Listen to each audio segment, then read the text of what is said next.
Hér erum við stödd í dæmi 3 í æfingu 4.3 þar sem við erum að finna og einangra x og okkur ætla að margfalda í kross og þar sem að dæmi liggur nú svona þá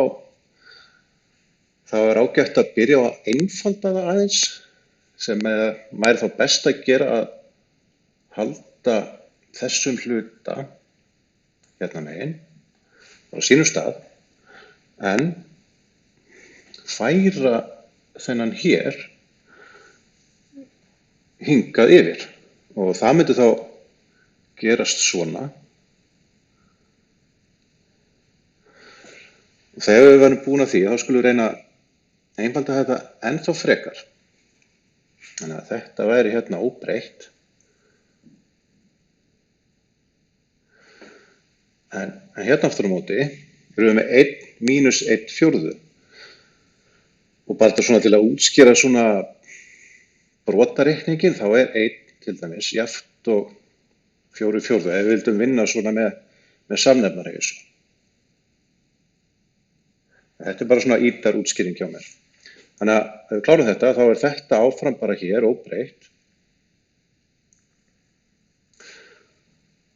Og hér hægra megin myndu við standa eftir með 3 fjórðu. Nú lítur dæmi nokkuð einfaldara út, þannig að við skulum aðeins færa okkur hingað og byrja að gera það sem við vorum stöðnum í upphafi, sem hægt margfalda í x. Þannig að það sem við þurfum að gera er að margfalda hér og margfalda hér.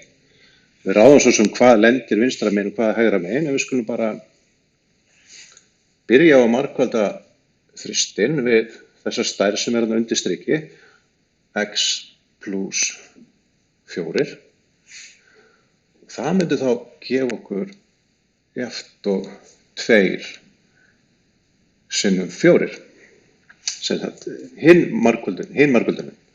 Einföldum þá svig að hérna fáum við 3x plus 12, sem sagt þessi hérna margföldi. Og eftir stendur að hægra megin 2 sinnum 4 sem að gefa okkur 8.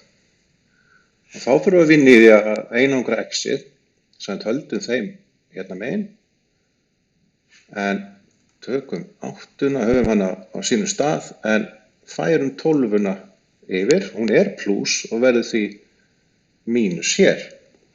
Ég er þá komið að 3x er jafnt og 8 mínus 12, þar sem ég fæ mínus 4, og x-ið